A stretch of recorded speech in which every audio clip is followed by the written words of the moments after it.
Coach Keck, what's up, man?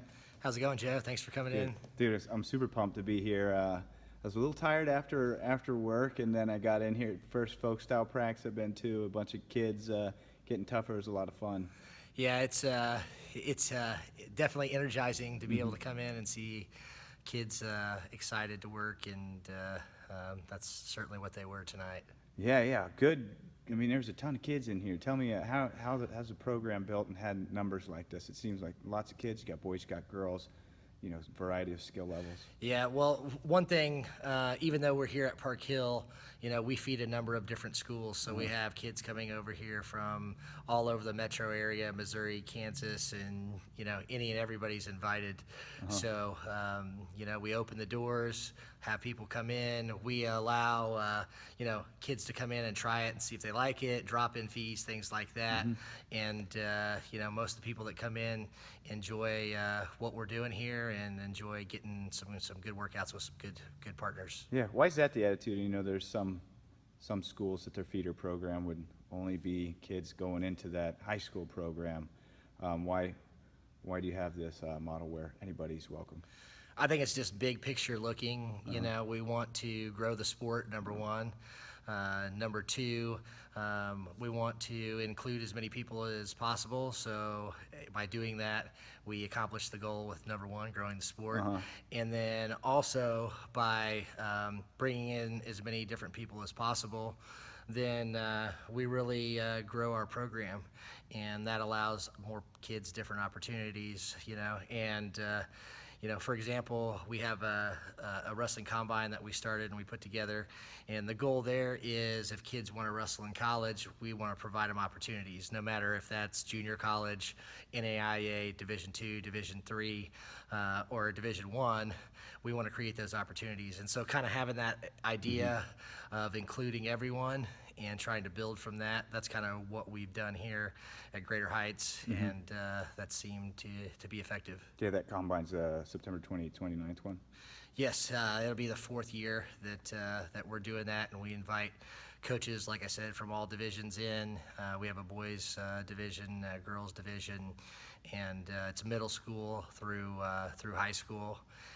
And just give them an opportunity to be around some of the college coaches. The college coaches give opportunities with discussing like what they're looking for in an athlete, a student athlete. And then, we always try to throw a new wrinkle in. Last year, Coach Haggerty came and did a spot on nutrition. Nice. This year, David Maricatani is going to come in and talk about NCAA clearinghouse and eligibility and how to put that together so that when and if you're Division I or Division II eligible, then you know what core classes that you need to have and meet those requirements. So we're always trying to bring something a little bit more than just the wrestling aspect of it. Nice. So tell me, with like a group tonight, with the youth level, what's kind of like your philosophy? What are you hoping kids get out of this before they move on to the next level? Well, number one, it's to fall in love with the sport. So that's Dang why right. I think we started, as you saw, with a soccer warm-up, and I was joking around with you before, and I think, I said that some people, I think, just come for the soccer.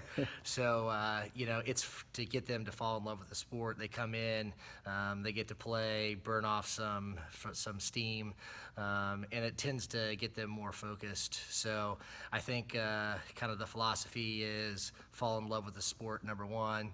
Then number two, build the basic concepts that what's going to make them an effective wrestler from a foundational standpoint first.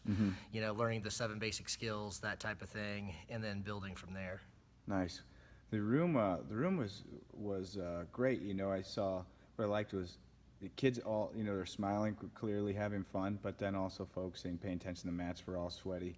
How do you get a room to look like this? I don't think it's an easy thing.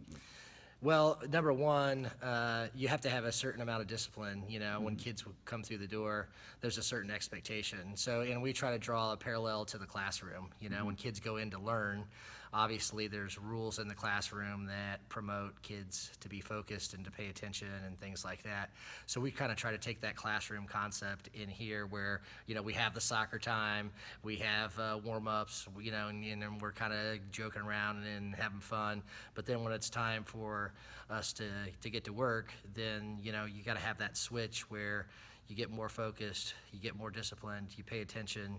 And again, I think you heard Coach Padilla at the end talking about the little things, the details. And we preach that every single practice of like, hey, you got to pay attention to the details. The details make the difference. And you try to just breed that over and over. And so when the kids come in, then they have that expectation of, okay, we need to be paying attention. We need to be knowing what the details are for that set of techniques for the day. And it kind of builds from there. So, you put a ton of energy into wrestling. I've been to a lot of tournaments. I think you're at every single one. Yeah. Anytime I'm traveling and you're coaching, why so much energy going into wrestling? Well, again, I'm obviously biased. I fell in love with the sport early. I started wrestling in first grade and have been wrapped around it, ever since.